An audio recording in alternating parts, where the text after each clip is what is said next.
say thank you so much for receiving me in your brokerage. It has been nothing but amazing. You're always there. You guys are always there when I need you, the resources, everything. So that's why I wanted to like do this, just to get to know a little bit more your why behind the whole story. Soon I have an interview with Sally, so we will get to know her side too. Cool. And then how did you ended up here and the other offices that you guys have? So when did you start it? Tell me everything since the beginning. Yeah, definitely. Kind of like most other people entering a career in real estate, it's not what you normally come out of high school or college wanting to do. Yeah. Always had a passion for real estate, but out of high school, I got a marketing degree, but I wanted to work on Wall Street. So since 19 years old, I was working on Wall Street with stocks and bonds. No way. And that was my passion. That's what I always wanted to do. And then my industry started changing a little bit, probably when I was in my late 20s, where I had to possibly move out of state to continue my career. Oh, where are you originally from? Originally from New York. Okay. And been here since 1987, 8th grade on. Okay. So I pretty much grew up here in school, but I always have connections in Wall Street. I worked for a lot of the firms up there. So I was doing that since I was 19 years old. And then they wanted me to move to either Texas or New York. And my wife, we got married when I was 23, she was 22. She was born here, so she told me nicely, I'm not leaving the state.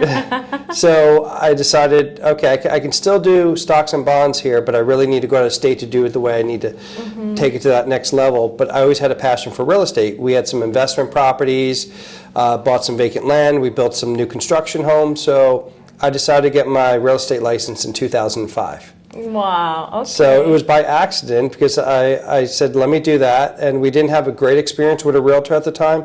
So I'm like, if he can do it, I can do it. So I got my license and gave up my other job, guaranteed salary, 401ks, health insurance, and became a licensed realtor in 2005. And did you guys have kids at that point? Yes, at that point my daughter was 7 years old, and we were building a new construction home. Wow. And then my son came in 2006, so we knew we were going to have a baby on the way. So a lot was going on during that time. So my why was to always take care of my family, no matter what it took. Getting up early, doing open houses every weekend, making calls, sending out mailers, getting uncomfortable, knocking on a for sale by owner. Yeah. Whatever it took, my why was to take care of my family. That's amazing. And I know you said 205, but then '08 came along. So how did you manage to go through that? So talk about a scary time. In 2005, the market was still good, but started getting a little slower. Then come 2008, when just about 70% of the local market was short sales and bank owns. So I adapted to the market, changed my business model. And we were very blessed during that time. I became business partners with Sally Swinford in 2006. Okay. And we changed our business model. We dealt with a lot of short sales and bank owns. At one time, we had over 100 listings, us as a team. Just the two of us. Just the two of you? And you didn't have any of the offices, right? No, we didn't. We were in ownership yet. We didn't get into ownership in 2013. So we were working for Prudential. It was Prudential back then. Okay. So, here in Trinity? In Trinity, yes. Okay. Yeah. And after that, so you got into it, you partnered up with Sally, and then how did you guys end up, like you became a broker? Yes. And then you opened the first location? So what happened was we were business partners. We had an assistant and probably 1 or 2 buyer's agents, and we had around 100 agents in our office, and they were coming to us a lot for questions and trainings, because we would have meetings and trainings besides what the office did. And so we were very nurturing, helping. We didn't care if they were on our team or not. They were in the office. We always helped the agents out. So long story short, we knew the company was going to be changing names, and we had 5 different managing brokers in a 2-year period. So we decided to make a change into ownership. So we weren't planning on becoming owners, but we couldn't find an office and environment culture that we really believed in. A lot of them were just about recruiting as many agents as possible, not really helping them with the business. So we decided in 2013 to open up our own RE/MAX.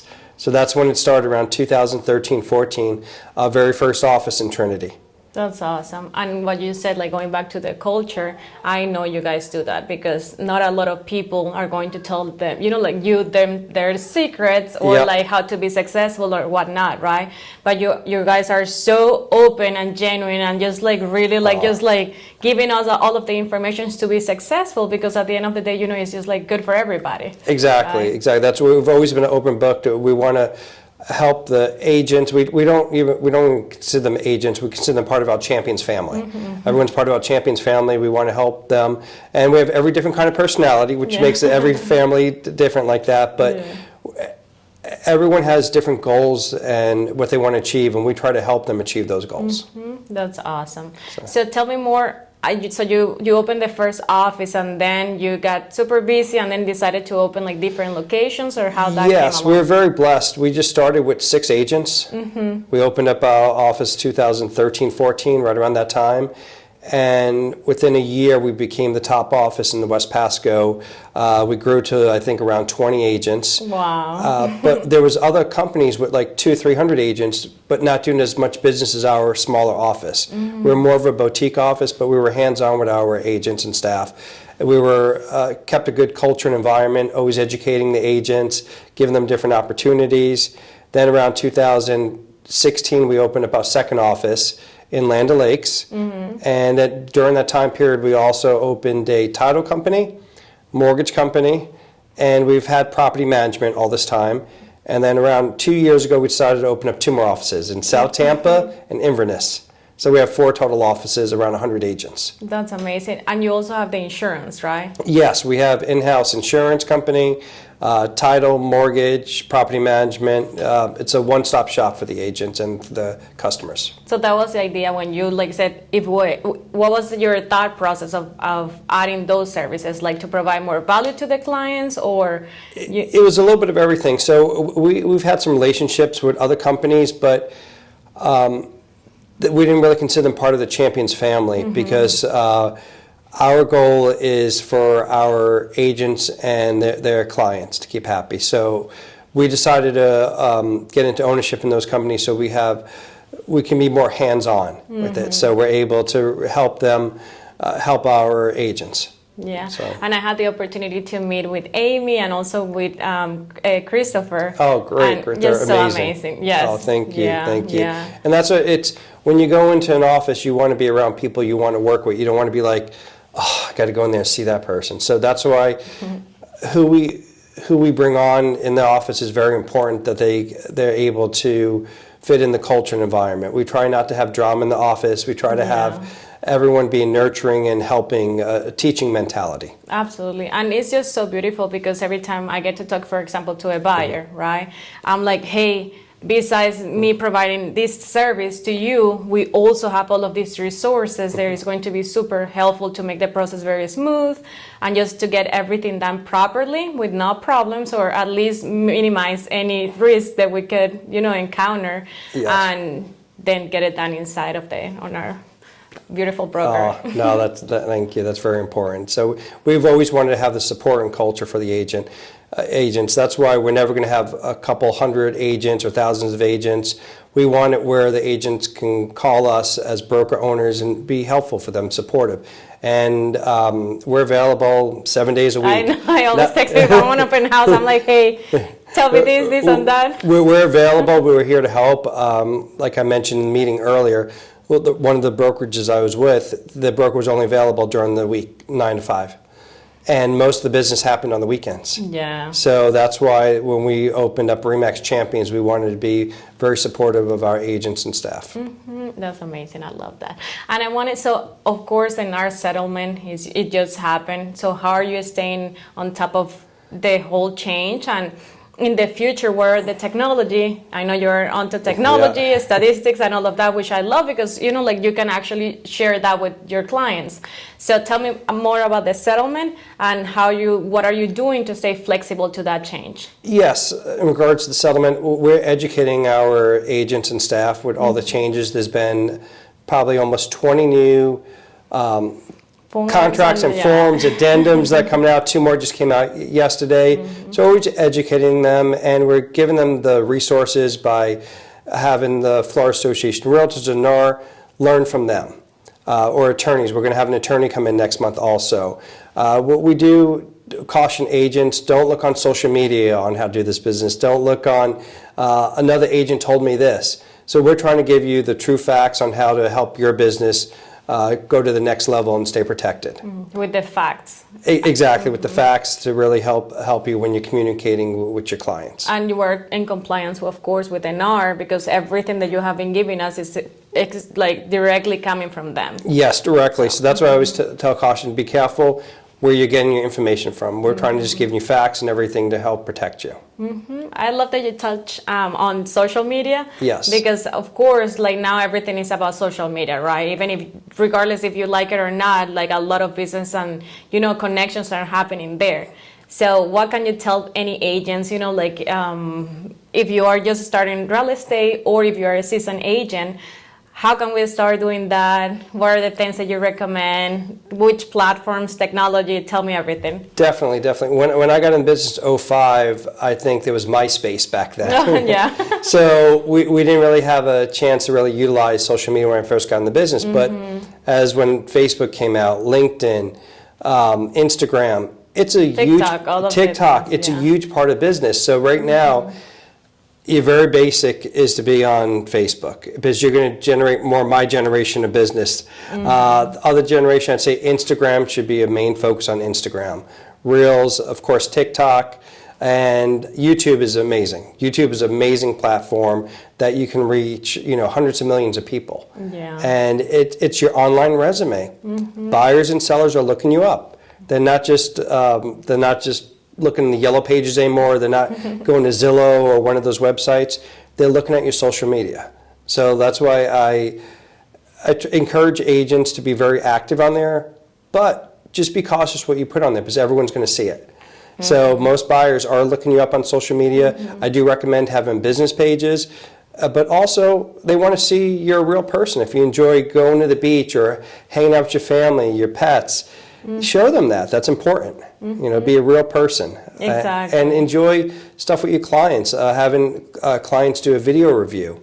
That's always amazing. Or touring a open house, doing a live video from an open house is always great. And what I know you and Sally, during our meeting this morning, you mentioned something, hey, be compliant. What kind of information we need to be disclosing every time we do a video or every time we post anything on social media? What are the things that are extremely important and required for every agent to do, to put on the description? Yes, they need to, if you're going to be doing social media, you need to disclose that you're a licensed realtor and what company you work for and your name on there. You can't do blind ads out there. So they want, you have to be compliant. You can't use other people's photos without permission. I'm cautioning people on AI. AI is great, but they don't know all the rules that we have to follow as realtors. They don't know all the ethics, and so just be cautious with the wording and stuff you're putting out there. So. Good. Okay, so we talk a little bit about technology, but also I wanted to talk about old school things. Like what are the things that are like a must do for each realtor, like to stay on top of mind of their clients and really provide that value to their clients, sellers, buyers, like everybody. And even if somebody's just thinking of doing an investment in real estate, what are those things that we should be doing to like provide that for them? The biggest, say old school or even to nowadays, is communicating with clients. How do they want to be communicated? Too many people, I think, are doing too much in text messages. You don't want to give someone bad news in a text message or good news. I think communicating on the phone, face-to-face to them is still important. Technology is great. We have every kind of app that you can text them, videos, all that stuff. But it still comes down to meeting people face-to-face, building a relationship. This is a relationship business. Having, meeting a client in one of our offices or actually sitting down with them and finding out what their needs are. It's very important, face-to-face communication, I believe, in this business. Good. Nothing, I don't know if you want to add anything else, something that comes to mind for agents to know and just to like better their business?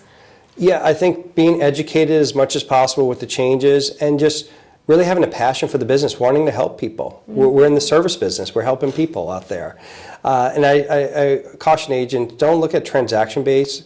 You're building relationships. Yeah. You build relationships, you're going to be in this business long, and you're going to be happy and enjoy what you do. You know, especially let your family members know that you're a realtor, because they need to really, they're a big source of referrals a lot of times, friends and family, and to really enjoy your happiness in this business long term. And even in between agents, right? Because maybe you go on vacation and then we can just don't burn that bridge, right? It's like that person maybe can help you in the future, or maybe you can help them. So just like have that kind serving heart, just to like, okay, this is a win-win situation. It's not like exactly, we all got to work together. It doesn't have to be a boxing match every time. Exactly. So we're working together as long as everyone's being ethically honest. That's important in this business, especially long term. Doing the things the right way. Yeah, no, the transparency and just like staying genuine and like really truly doing good. And that's talking about the settlement. Like one of the beautiful things about it is just like now you have to be transparent, right? Maybe you did business before like that, but not everybody did. So now everybody's required to be honest, truthful, like, hey, this is how everything is going to be. Do you accept this now or not? Or if not, we cannot move forward with the transaction. Yep, everything is full disclosure, the way the business should have been for a while, and we've always been that way, and it's always worked out really good for everyone. Good. Thank you, Christian. I know you're super busy. No, always your time for you, Kim. Thank you very so much. And amazing agent. She's going to be a rock star. She's doing awesome.